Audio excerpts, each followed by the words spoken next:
Thank you. Thank you very much.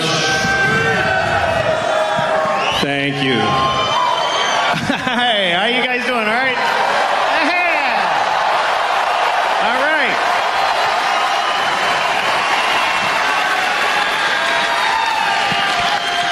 Thank you.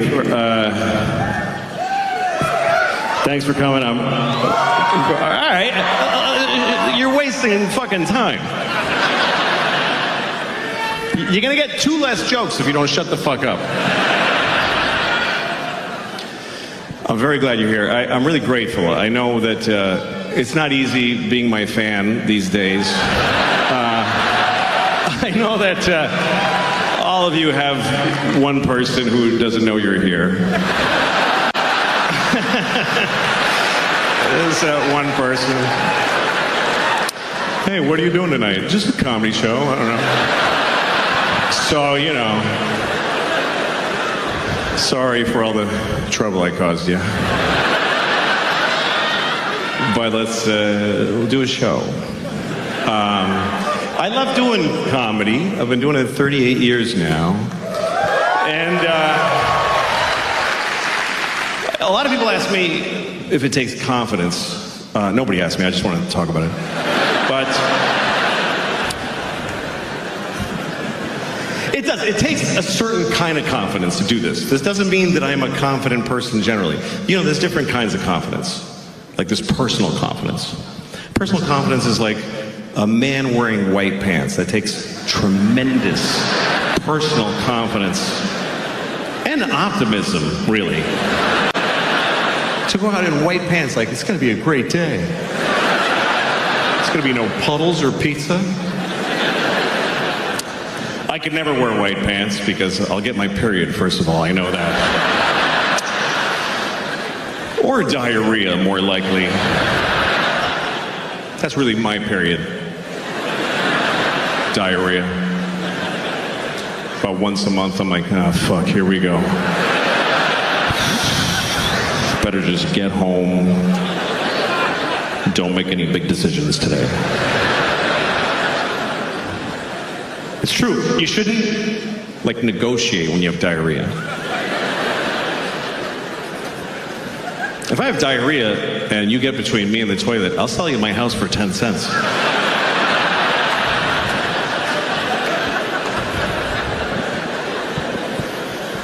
Anyway, that's personal confidence. Another kind of confidence is moral confidence. Moral confidence. That's like knowing that you wouldn't have had slaves, like back when it was okay. That's moral confidence, is being able to say, I wouldn't have done it. Even if I lived in 17 whatever in Virginia and somebody was like, you want a slave? I would have been like, no, I'm all set. And I feel confident I can say that. But I think it's easy to say that now. Because you can't get no slaves. You can't get one. You can't get one. You don't have slaves, but that's not because you're better than back then people. It's because they're not available. There's not, you don't have to decide that. It's not like you're bringing groceries to the car like, fuck, it would be really good if I had a slave, but I won't do it. Mm-mm. No, it's not like they have slaves at Home Depot. I mean, they kind of do. I mean, there are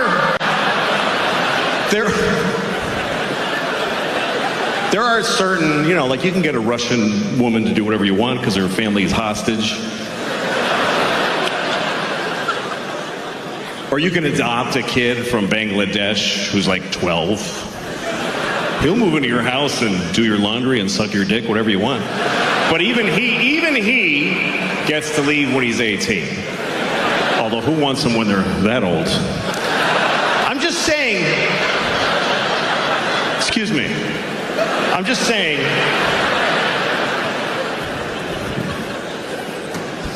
anyway, that's moral confidence.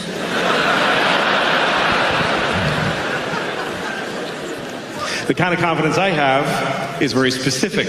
It's that I know how to make jokes about terrible things. I know how to do that, and I know how to do that. So that's my core competency. And there's certain people that think there are things that you shouldn't make jokes about, like Auschwitz. You shouldn't make jokes about Auschwitz, some people think, because it was terrible. Many people died there. Children were killed in Auschwitz. Children that could have grown up and moved to Brooklyn and hated black people, and they didn't get to do that. Exactly. It's terrible. It's terrible. So some people think you shouldn't joke about Auschwitz. I have a friend, a comedian from England, who made a joke about Auschwitz last year. He got in a lot of trouble. It was a big deal. It was in the newspapers. He lost jobs. And at one point, Auschwitz tweeted about it. It said Auschwitz with a blue check. So it was like, oh, cool, it's really them, you know? And they tweeted like, that's not funny. And I don't know. I mean, who's running the social accounts? Why is the death camp tweeting? Who is it? I got a summer job at Auschwitz. I run the Twitter.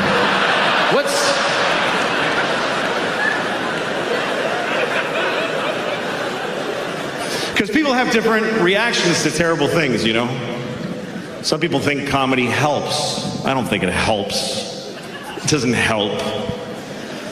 It's like, I remember one time, there was people, you remember during the Iraq War, I don't remember which one, but it was one of the Iraq Wars. And somebody was organizing through the USO some comedians to go to Walter Reed Medical Center and visit wounded soldiers in their hospital rooms, which is a terrible, it sounds nice, but it's a terrible idea. They don't need a comedian like, hey, where you from? Fuck you. You know, it's not helpful. And I wasn't even anybody. I wasn't famous, but I did it. I was like, I'm volunteering. I fucking hate that me so much, you know? But I did it. And I remember we're at the hospital. It's a very serious place. It's an army hospital. And the army doctor is giving us a briefing about the soldier that I'm about to go in and see. He says, this kid's name is Travis. He's from Iowa. He's 20. He was in Baghdad on patrol and somebody threw an IUD. And I mean IED, sorry. It wasn't an IUD. It's not an effective weapon, really.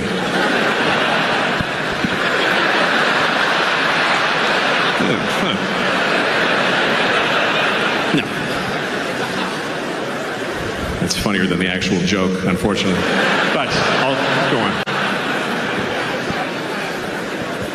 It was an IUD. IED. Fuck. It's an improvised exploding device. You know, it's like a bag of ammonia with Canadian pennies in it. And they strap it to a Nokia flip phone and, you know. That's what happened to Travis.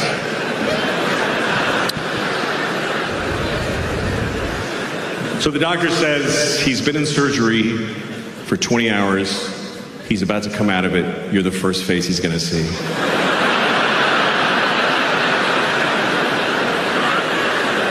I was like, can we get his mom to open for me, maybe? This is a bad idea. So I asked the doctor, I said, hey, what do I fucking say to this kid? He says, here's what you don't say. He said, don't say, how you doing? And they tell you that. If you visit a trauma patient, don't say, how you doing? It's stupid. So, okay, I go in there. Travis is laying there.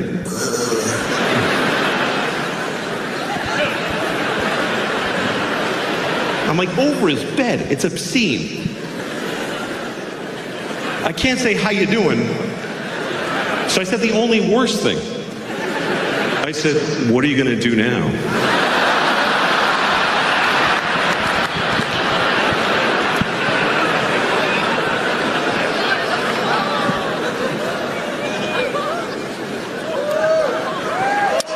Anyway, that's what happened with Travis. But, you know, people's reaction to terrible things is different depending on, like, some people, you know, try to, like, I saw a store and on the door it said no hate allowed in here. fuck out, hate, you piece of shit. If you come in here, hate, we'll fucking take you in the back and beat the fuck out of you. It's a weird idea. No hate allowed in this store. I hate my dad. Am I supposed to stay out here and deal with it before I come in to buy?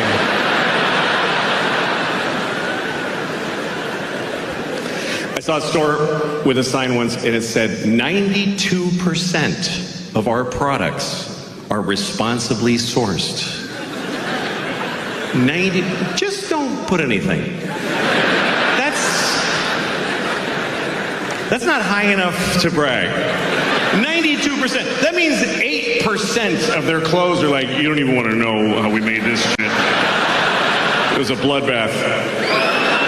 When we made that shirt, we just ripped the back off the Honduran kid that was working there.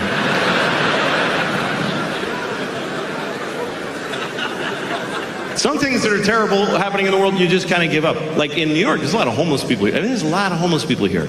I mean, not in here. There's none in here. There's none in here. There's none in here. Not even with a ticket, he ain't getting in here. They're not allowed to go where we go. They're just not allowed. That's the one part we all agree with. I don't know what to do about the homeless, but they're not coming in here. If you don't have your own indoors, you can't come into other people's indoors. Those are the rules. Those are the rules we live by. I've done benefit shows for homeless people where homeless people weren't allowed in the show. There's whole places they don't get to, like the airport. They've never even seen an airport. You never been at your gate and some guy's like, hey, I'm trying to get to Tokyo. Can you help me out?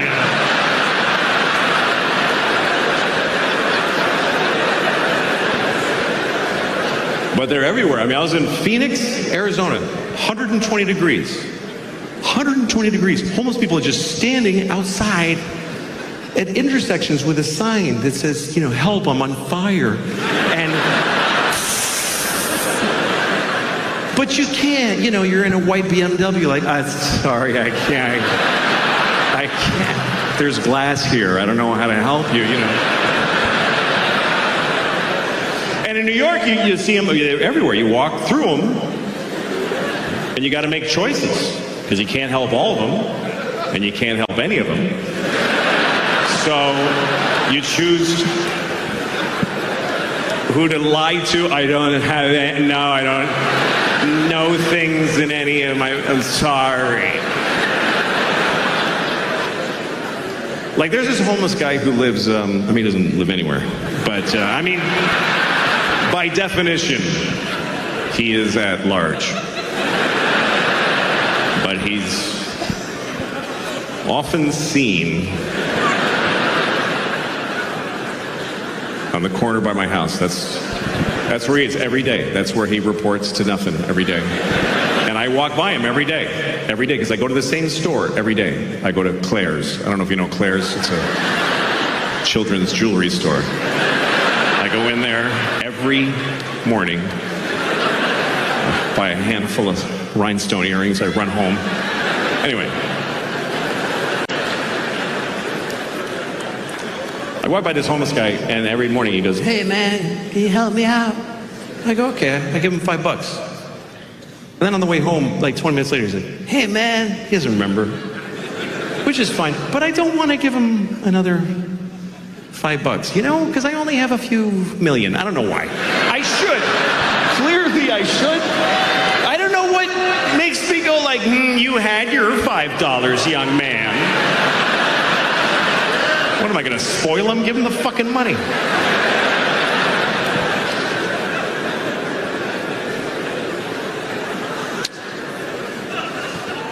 Anyway, I'll tell you a little about my life. I was raised in an orphanage about a block from my parents' house, and that's a joke. But my father, this is true. My father is Mexican. And, hey, you're not supposed to be here. Anyway, no, but I I won't, it's all right. Good for you. Naughty, naughty. All right. My father's Mexican. My mother is dead. So I'm half dead on my father's side. On my mother's side, my father's Mexican. A lot of people don't believe I'm Mexican. And when I tell them I'm Mexican, they say stupid things like, well, how can you look like that? What do you mean, how? Like I'm trying not to look Mexican? Like, no, look, see? I'm not Mexican. Then I get home like, Señor.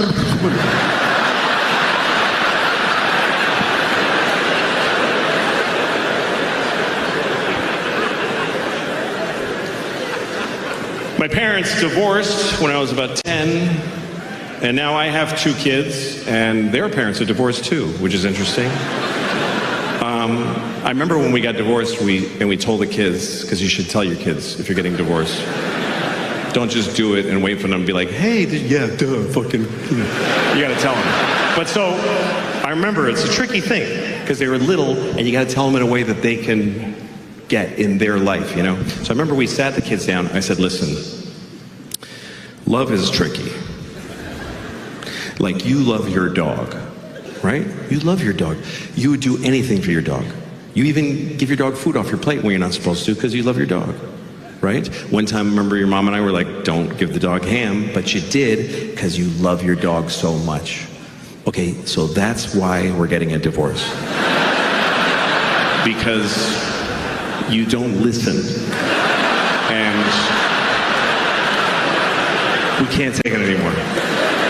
It's too difficult. So we're going to move to separate homes and each have you for half the week because neither of us wants to be with you all the time. It's very sad because I love your mother very, very much. And she loves me very much. But we hate you more.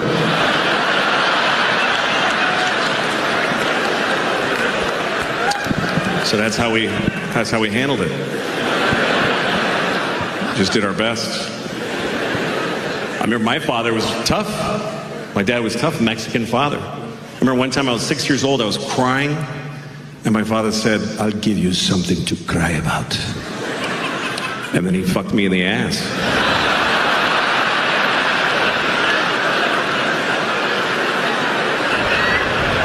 And you know what? He was right. I did cry. And I realized that what I had been crying about was not that important.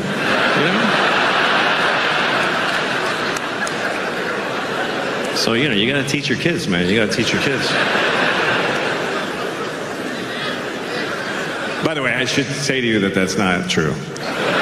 It's not a true story. I should say that because my dad's still alive and he could do it again. So, yeah, didn't really happen. All right. Anyway. You gotta teach your kids and it's tricky, Like some people say you should tell your kids not to curse, but I can't do that because this is what I do for a living is cursing. But I didn't want my kids to be unpopular, so I used to say to them, listen, there's no bad words. There's no bad words. All words are okay, but there's some words that certain people get upset when you use them. So if we're going to use those words, look at the person first and try to guess if they're that kind of person. It's tricky teaching your kids right from wrong because people disagree about right and wrong in such big numbers. Like millions of people think that abortion is wrong, and millions of people think that abortion is great. So that's confusing. Personally, I don't think, here's what I think. I think you should get an abortion, right or wrong. Right or wrong, you should get one. You should get as many abortions as you can. I think you should try to get a lot of abortions. But here's why. Because it creates jobs. More abortions, more jobs. For the nurses and the doctors and the dumpster guy, everybody gets a job. They need to work. How's he going to feed his kids if you don't kill your kids? That's what I'm saying. We're all in it together.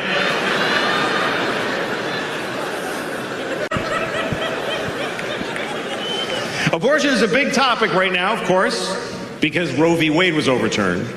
Roe versus Wade. We all know what this was. Roe versus Wade. It was a court case. Roe was a woman who wanted an abortion, and Wade was the baby, I guess. I don't know.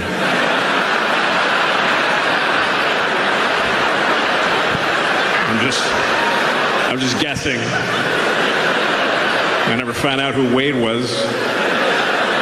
I'm just guessing that's the baby.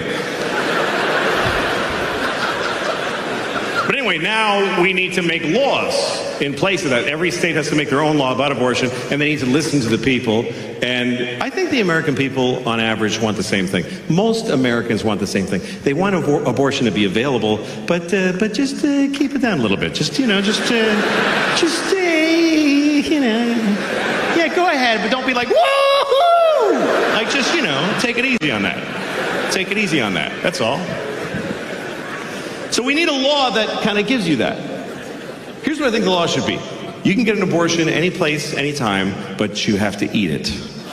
I think because that'll make you hesitate a little. Fuck, I gotta eat it? I better do it soon.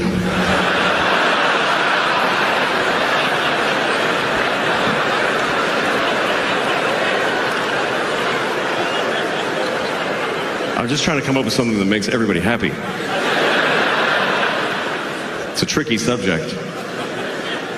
Some people have very extreme opinions about it. Some people think that condoms are murder. Some people think contraception is murder. If you put a condom on, you stop the sperm from getting to the egg. You killed and murdered a possible baby. By that logic, I could say that any woman that won't fuck me is a murderer, which... Let me tell you, there's a lot of murdering bitches walking around out there. It's not cool. And murder is like, it's weird, because it's like, when is murder murder? Like, if you kill somebody, it's like, hey, he's a murderer. The people go, hey, we got to talk about it. He killed him, but he might not be a murderer. Because if you murder, like if you kill somebody, you know what they base your sentence on? They base it on how you felt when you killed them. That's weirdly important. They say, okay, you shot him in the face, but like, what was up with you, man? Like, what was going on?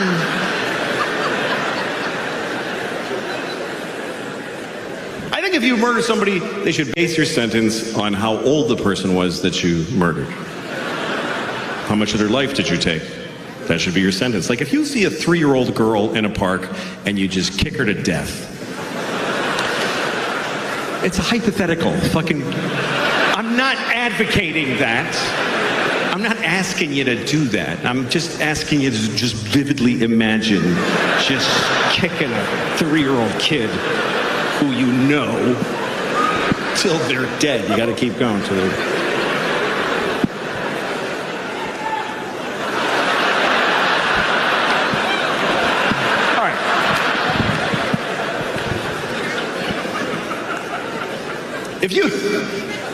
If you kill a 3-year-old, you should do a lot of time. That's what, unless he's got like diabetes, whatever, you got to figure all that in. But what if you kill a guy who's like 98? He's 98. He's not even a good 98. He's in a hospice. You know what a hospice is? It's like a hospital, but they don't try to help you. It looks like a hospital, but the nurse just goes, yeah, he's dying. So what if a guy's 98 and he's laying in a hospice and he's got cancer and COVID and AIDS and he's just, and they already unplugged him, nobody's even in there, and he's like, then you walk in.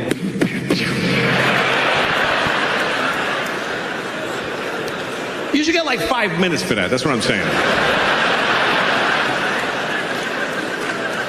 And I was thinking about that today. Because I'm going to see my dad next week. And my dad, let me tell you something. My dad is not in a hospice. He's in a facility being kept alive. Just, come on. Just putting food in and like, what is the fucking point? What does he have, a secret he hasn't told yet? Why? Because my mom just died. She just died. That's what happens, by the way, for you young people. One of your parents is gonna die, and the other one is just never gonna fucking die. They just will never die!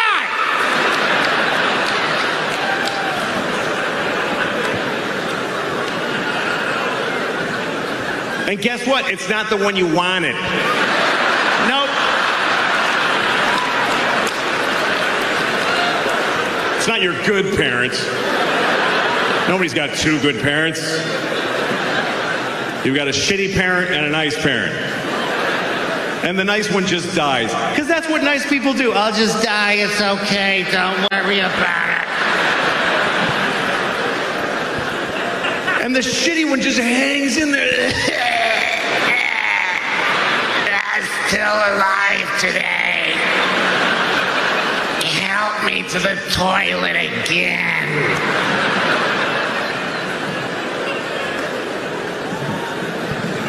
What the fuck is the point of just like, come on, you gotta keep going.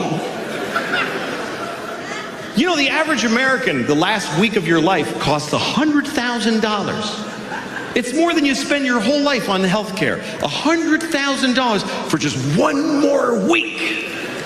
One more week of just one more week so that last sister can fly in and hold his shitty hand. $100,000. Pull the plug and buy a boat. That's all I'm saying. Because what is the point of you gotta live? You gotta keep living, no matter what. I think you can live too long. I think you can live too long. Some people are 100. Get the fuck out of here. Nobody knows you. What are you gonna run into somebody? Hey!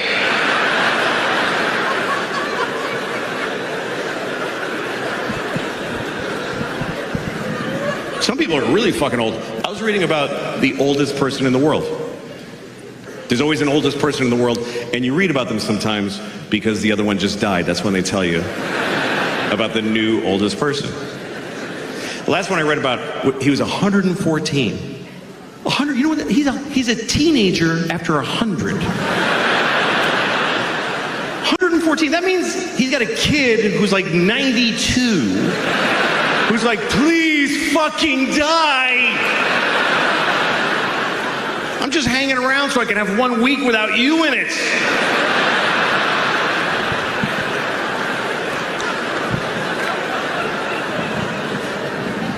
I mean, I get it. It's scary. You don't want to die. Life is good, you know. You don't want to die. Death is a weird thing because when you're like 30, okay, that's about here. Okay, that's 30s here. Okay, that's birth. That's death over there. When you're 30, you don't even give a fuck because you just you don't realize that there's this movement. You don't even notice that you're, you know, I don't know what's going on. I hated that movie. Yeah, me too. And you kind of hear way off people falling off the edge. I don't know. What was that? I don't know. That's okay. And before you think you should be there, you get right to the point. You see somebody. Oh, fuck, I knew that guy. Jesus Christ. No, go ahead. I'm waiting for somebody. No, go ahead.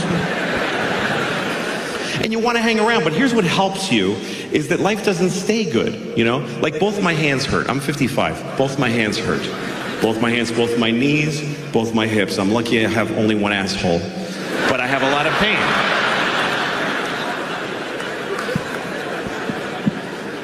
I mean, there's some good things in life when you're older. Some people do extraordinary things. I watched a porn the other day. Somebody sent it to me. It's true. I mean, some porn is awful. You ever been watching a porn that's a little off the path? And you're like, this is bad that I'm watching this. This is changing me. I can feel it. This is evil. Then you look, it's got 375 million views. I guess we're all watching this one. Either that or I've lost track of how many times I've seen it.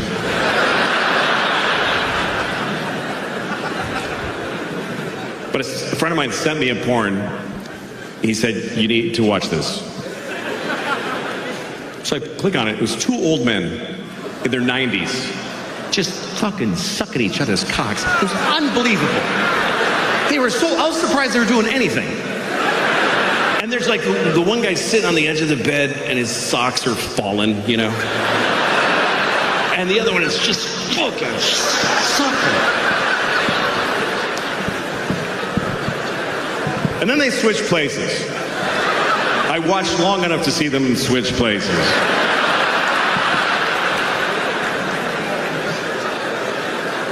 And when the second guy was done, I mean, no, they didn't come. Neither of them came. It was just like, that's enough, Alfred. Thank you.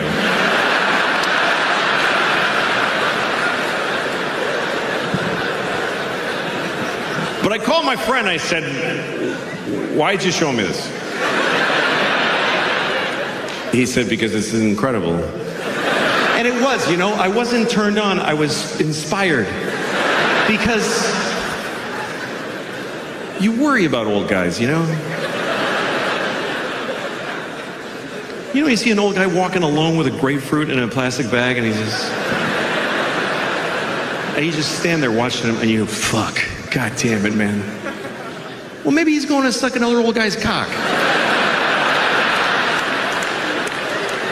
Life might not be as bad as you think, you know?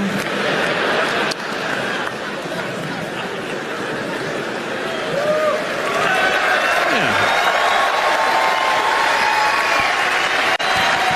All right. Fucking water's all the way here. How you doing? All right, more jokes. Anyway. I like life very much. I do. I like doing this because I get to travel. And I love going to other countries. I've been to a lot of other countries this year. I played a lot in Europe and stuff. Here's the thing. There's a trade-off when you travel to other countries. Because you don't get the things that you're used to. But you do get other things that you didn't have before. Like, I was in Sweden. Okay, if you're in Sweden at a hotel, you get breakfast. If you want maple syrup, they don't have it. They don't have maple syrup. But they do have...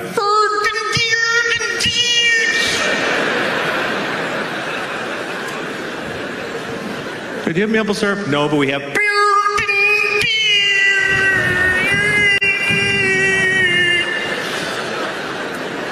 I'll have that. That sounds good. It's the same all over the world. You go to Tokyo. Hey, do you have peanut butter? No, but we have...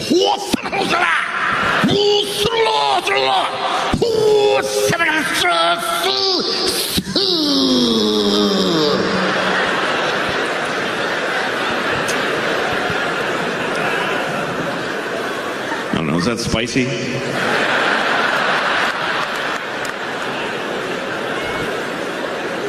It's the same all over the world. You go to Africa. Oh, okay, just the Japanese and the Swedish. Yeah, no. Yeah, good call. Yeah, that's fair.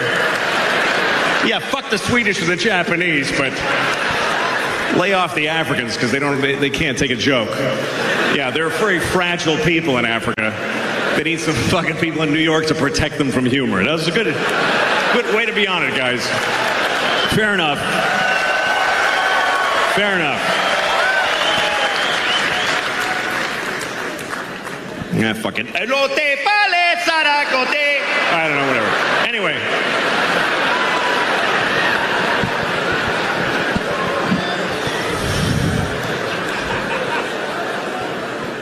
I love traveling. I was on a plane the other day. I farted so many times. God damn it. God damn it. I farted so many times. You know when you're on a plane and you fart a couple times, you're like, fair's fair, everybody's farting. But you ever just keep farting and you're like, this might be an issue. This is a lot of farting. This might be the most times anybody ever farted anywhere. And I was worried. Sure enough, when I landed, they gave me the airplane. They're like, you ruined it. Just fucking take it home. We tried flying it around with the doors all open.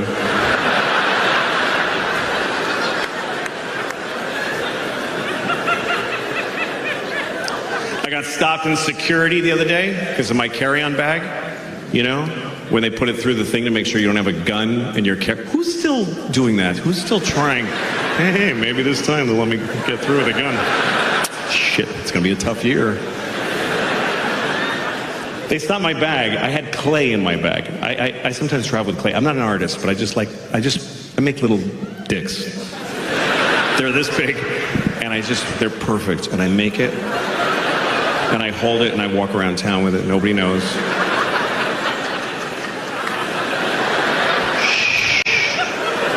And then when I get frustrated, I just smush it. Now you're nothing. Now you're nothing. Anyway, it's relaxing. So I had clay in my bag. I didn't think this was an issue for security until I saw her. She took the plastic bag of gray clay out of she goes, it looks like C4 plastic explosive, you know, like a lot. She says, what is this? And I go, that's clay from an art store. She goes, no, I can't let you have that. I said, okay. So she put it away and she said, have a nice flight. I'm like, look, either that's a bomb or it's not.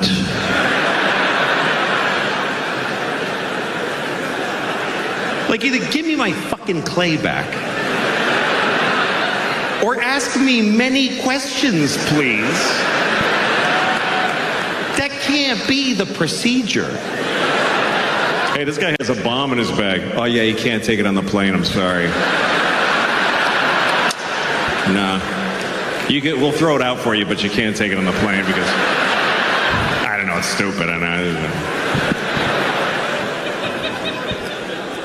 But I love traveling because you see people. I love to see people. Watch people in their lives. That's the fun part. I was in Glasgow, Scotland. I saw something I hadn't seen before. There's an old Scottish man with a little boy holding his hand, and they're walking together. Really sweet. Then they get to the train, and the man says goodbye to the little boy. He kisses him on the lips for a long time. I was like, fuck, they do that here? Like, it's like making out, like just kissing. And the kid had his hand on the back of the guy's neck, like they're just, and I was like, oh no. Then I look closer and I realize, oh, it's not a kid, it's an old lady. It's like a little Scottish old lady with red hair, you know? Then I looked even closer and I realized, oh no, it is a kid. And he looks really old because life is hard there. His dad keeps making out with him. That'll put the miles on your face. I was in Ohio and I went to the zoo.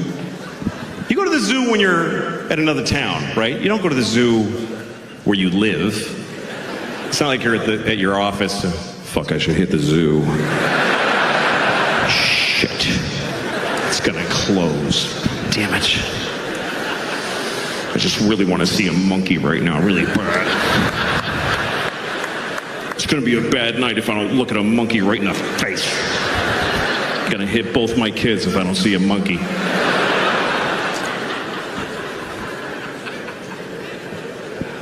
So I went to a zoo with my friend in Ohio. We went to see the lion. It's always a shit lion. It's never a good lion. He's never going, rawr. He's just laying on a fake rock, eating lamb from Costco.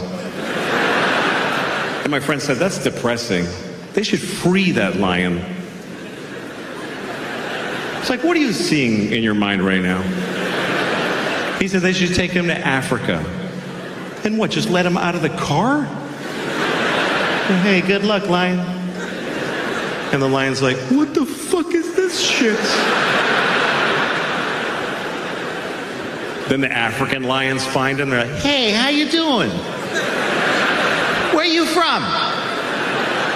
Columbus, Ohio. All right. Well, why don't you lift that tail, because my dick is going right in your ass.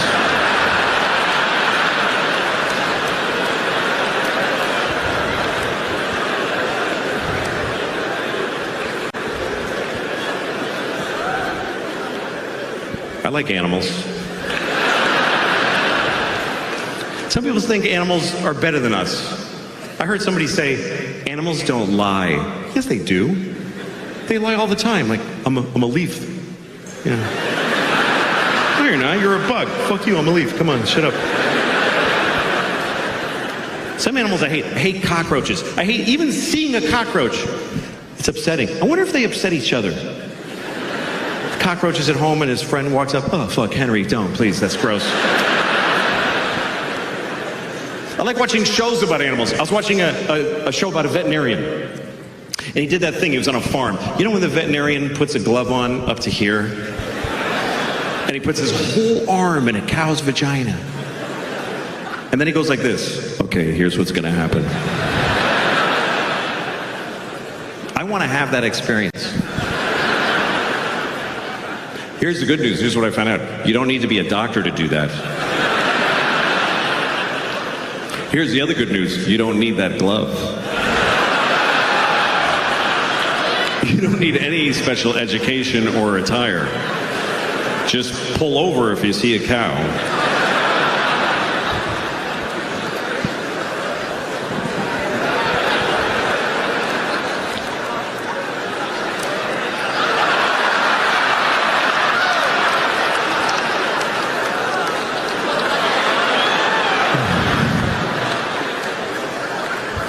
How's it going?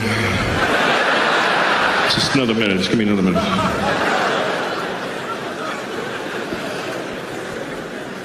I like vaginas. I do. Vaginas they're mysterious. Not all of them. Some of them you're like, yeah, I get it.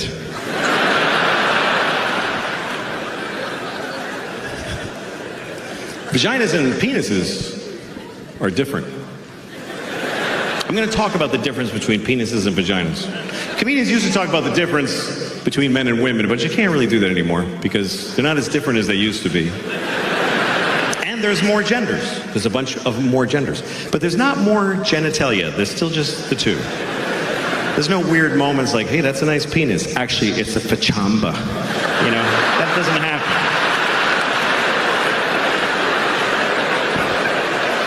But they are. Penises and vaginas are different. Here's one difference. You can cut off a penis. You can just cut it off, and it'll fall right in the soup. Vagina, you can't cut off a vagina. I mean, you can scoop it out like a grapefruit section, you know? But all you did was make a bigger vagina.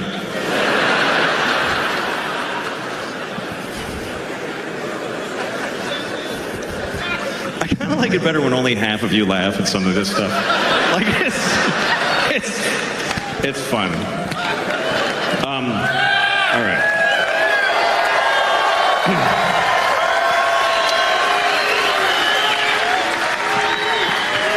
So I was thinking about, you know what I was thinking about today? I was thinking about Jesus.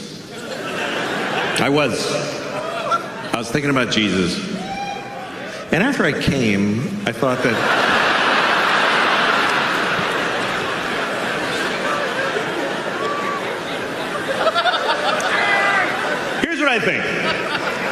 Here's what I think about Jesus, because I was raised Catholic, and my main feeling about Jesus is that I feel sorry for him.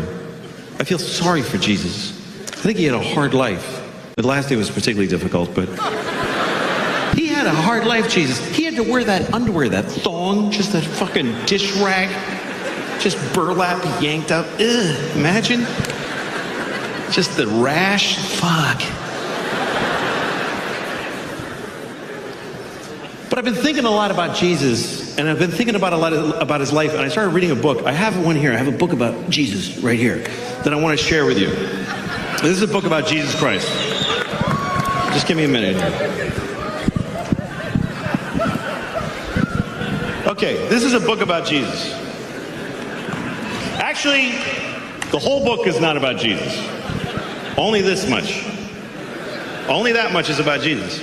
The rest of it is the Jews going like, and then we walked for 50 years in the desert, and we only had a little bit of oil. It was difficult. It's verbose. It's a lot. Look at it. It's just Jews.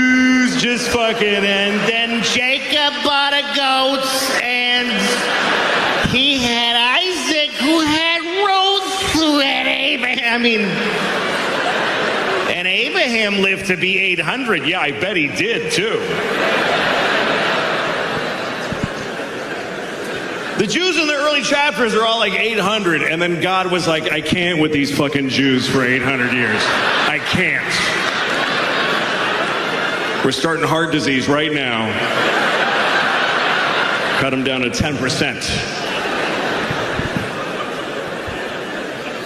But so that's the Jews part. And this is the Jesus part. And they tell you the life of Jesus. But here's the weird part. They tell it to you again and again and again and again. They keep telling the same story. First Matthew tells it. And then Mark is like, dude, that's not what the fuck. Let me tell you what happened. Let me tell you. Hey, Paul, shut up. You weren't even here. And I started reading it because I never read it before. You know, because I was raised Catholic. It's true. Catholic Church, they do not encourage reading. The Jews read their shit in Hebrew. And down south, they fucking read the Bible. That's what they do. But the Catholics, they want you to come in. They want you to come in so they can tell you. They want you to sit down and they tell you. And you're like, can I read the book? No, I got it. Just put the book down. Put it down. I'll tell you what. You don't fucking believe me? Listen, I'll tell you what happened. So I got interested in it because I had a feeling about Jesus as a person. And it's interesting because when you actually read it, it's not as lofty. It's like just regular people. Like here's this story of Jesus turning water into wine, okay? This is John chapter 2, okay?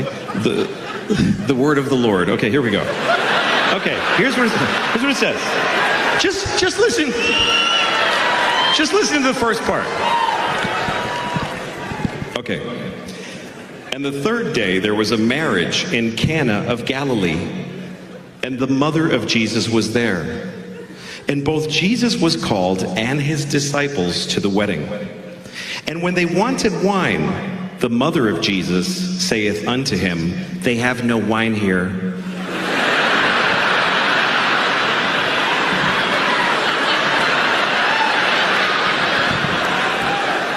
This is just anybody's mom at a wedding. They have no wine, Jesus. And then listen to this. Listen to this. And Jesus saith unto her, woman, what have I to do with thee?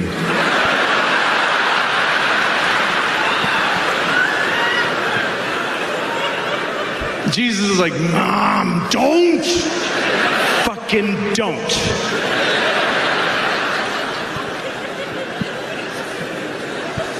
Anyway, I won't read the whole thing out of there, but it's a weird story. Because he's at a wedding, and they don't have any wine, so he goes to the guy who runs the wedding and goes, hey, what's up? And the guy goes, yeah, sorry, man, there's no wine. And Jesus says, look in the water barrel. That's all he says, just look in the water barrel. Like a close-up magician, like flip over the card, maybe it's not the Red Queen. So the guy looks in the water barrel, and he had turned it all into wine, and everyone rejoiced. Except the guy running the wedding was probably like, we did need some water. This is actually a bigger problem. I have a feeling a lot of his miracles were met with mixed, like, thanks, Jesus, that's, fuck. That's a lot of fucking fish, Jesus.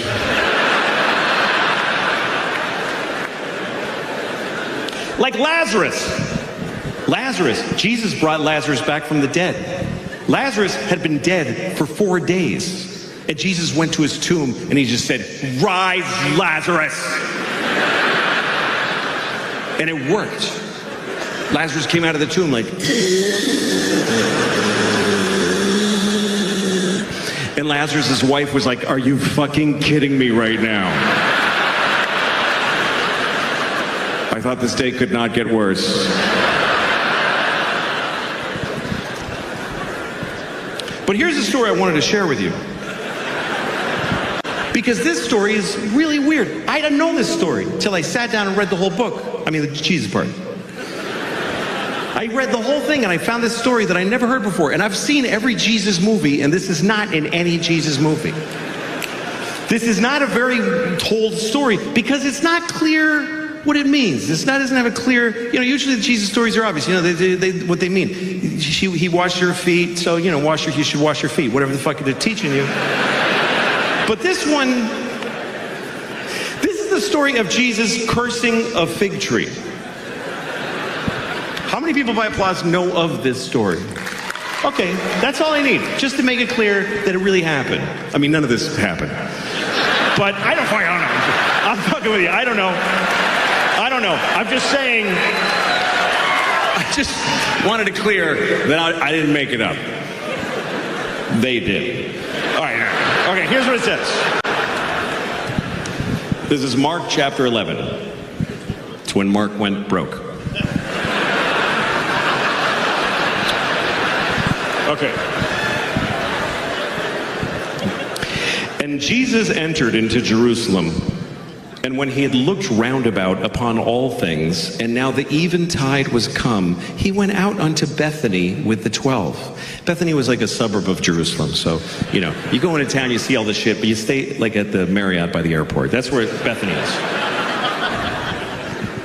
And on the morrow, when they were come from Bethany, Jesus was hungry.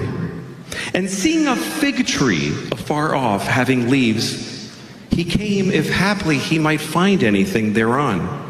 But when he came to the tree, he saw nothing but leaves, for the time of figs was not yet.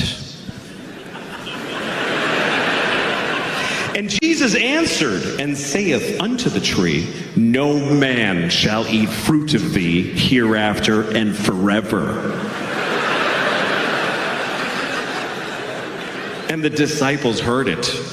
And in the morning, as they passed by, they saw the fig tree dried up from the roots. And Peter, calling to remembrance, saith unto him, Master, behold, the fig tree which thou doth curseth is withered away and dead. And Jesus answered and saith unto them, Have faith in God.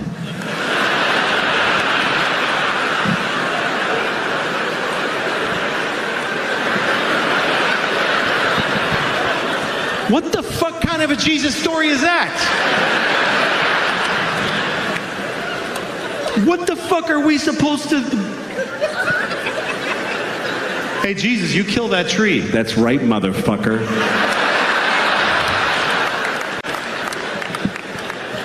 What are we supposed to learn from cranky, hungry Jesus? There's no figs on the tree, so he's like, You're fucking dead, you piece of shit tree. You're fucking dead. And the tree's like, But the time of figs is not yet.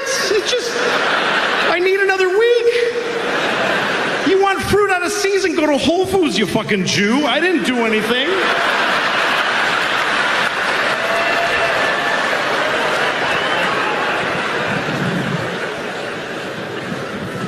I mean, you can't act like that, man. You can't act like that. You walk around acting like that and somebody will nail you to a cross. That's what'll happen. That's what'll happen.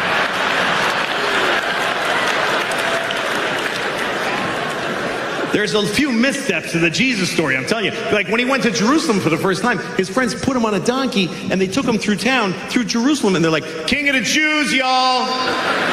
King of the motherfucking Jews. And the Jews did not like that. The Jews were like, Not my president, whatever.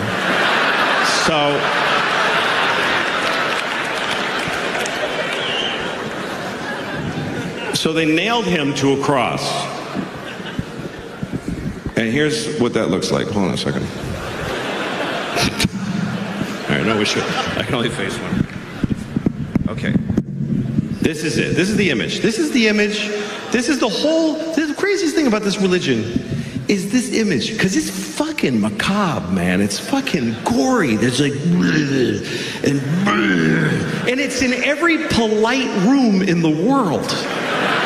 It's in hospitals, and all of old ladies have it above their bed, and it's just fucking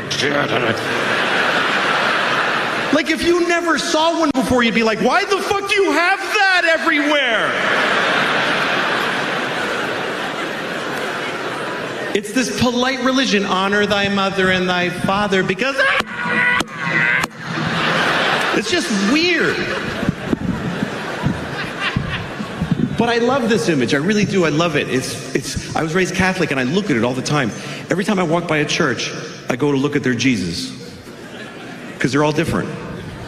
Every Jesus is a little different. Sometimes Jesus is suffering. And sometimes he's just like, well, I really got myself in a noodle this time, boy.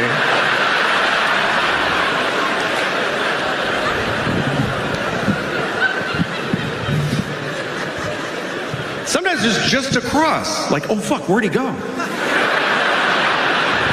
Jesus got away.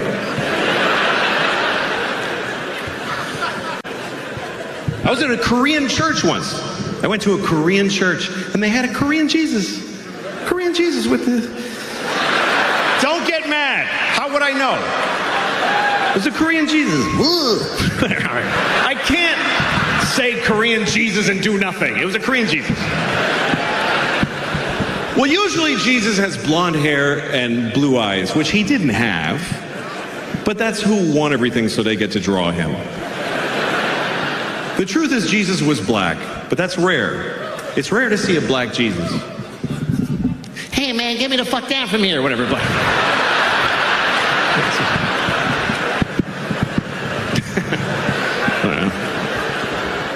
I don't know any other Jesus. Gay Jesus. No, I'm not gonna. No.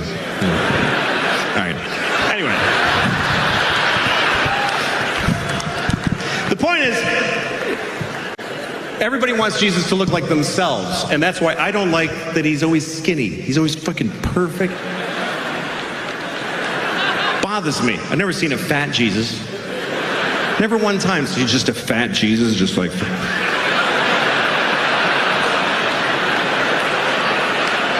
with like 10 nails in each hand.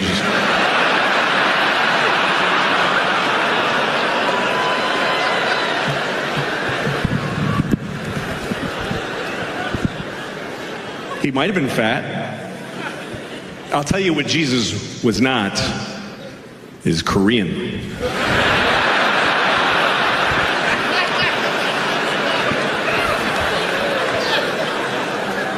There's no Koreans in Jerusalem in the year 1.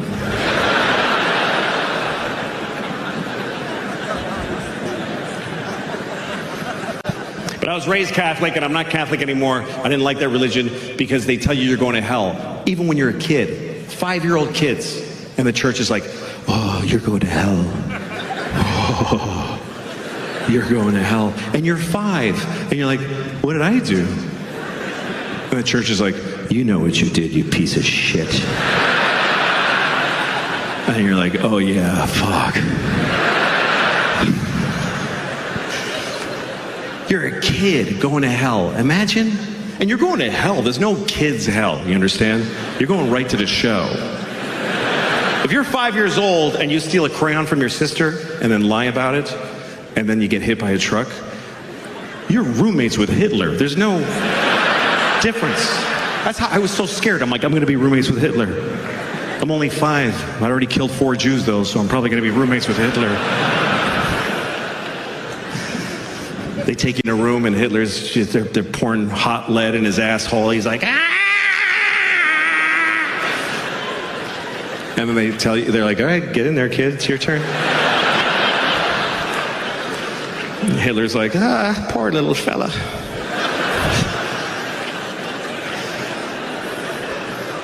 Poor Hitler. I mean, at this point, he's been down there for 75 years. I bet Hitler's nice now. I bet he's like, I don't know what I was thinking. It's probably Hitler who greets you when you get to hell. You know, he's like, hi. Yeah, it's me. Yeah. What's that? Yeah, it's pretty bad. It's pretty bad. Yeah. What? Oh, yeah, sure.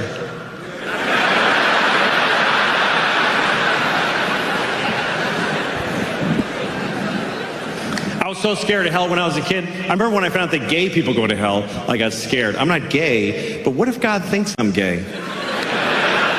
What if I come off a little queer to the Lord? He might be happening to look when I hit my toe, and I'm like, ow. And he's like, oh, I know where you're going, you faggot.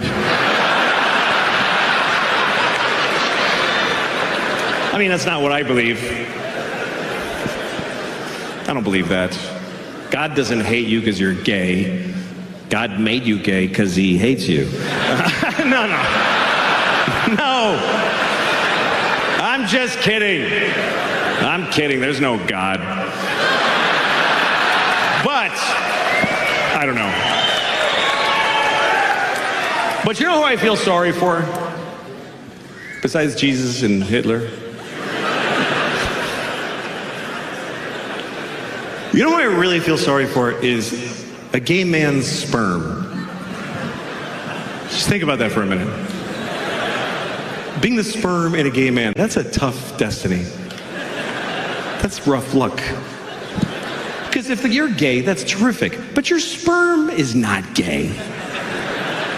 Your sperm is just excited, like, we're next, fellas, here we go.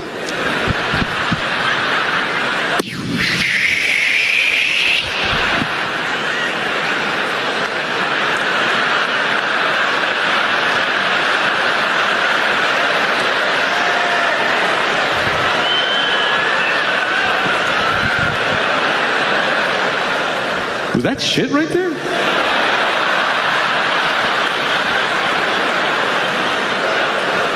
Who's shit in this chick's pussy?